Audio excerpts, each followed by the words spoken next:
We have a shortage of workers in our country, and you see even in Florida, some of the farmers and the growers saying, why are you shipping these immigrants up north? We need them to pick the crops down here. Need them to pick the crops. House Speaker Nancy Pelosi slamming Republican governors busing illegals because they're needed in Florida to pick crops. Fox News contributor and Florida resident Lisa Boothe is here to react. Lisa, great to see you. Pete. We just had Kevin McCarthy here, who hopes to be the next speaker. If he said something like that, can you imagine? Can you imagine? But she gets away with it. Well, is this better or worse than Joe Biden referring to Hispanics as breakfast tacos? It's a toss-up. We'll poll the audience. Yeah. I mean, look, Democrats have really showed us their worldview, right? I mean, if you voted for Trump, you're an extremist. You're an enemy of this state.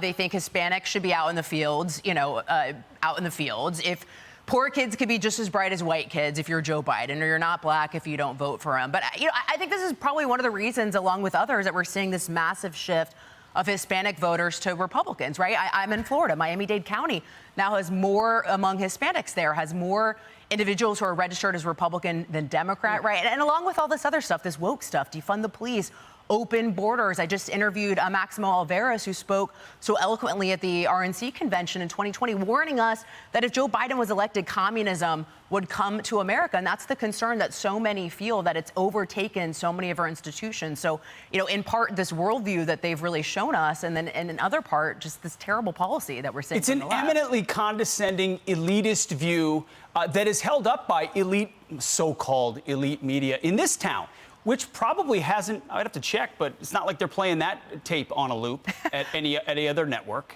Well, exactly. But I mean, she is from San Francisco, right? So she is quite literally a coastal elite. So you have to, give her a little deference on that, I guess. But I think one thing President Trump showed us, because we've really seen this shift with Hispanics towards Republicans since Donald Trump. Remember, he said to minority voters, "What do you have to lose?" Right? Things are terrible with Democrats. What do you have to lose? And I think in part what he showed us is that you don't have to embrace open borders. You don't have to embrace, importing mass migrants to depress blue-collar wages, right? And it also shows us how far Democrats have come on this issue as well. Like, there was a time where Barack Obama was saying that if you import mass migration, not only is it going to drain our safety net, but it's also going to depress blue-collar wages. Yeah, believe them when they talk. Now, Biden voted for a fence at one point, Pete. They still try to get a little bit of the double talk. Bill Maloogian was in the front row in front of Nancy Pelosi, asked, do we have a secure border? She said, we are working on it. We should have one.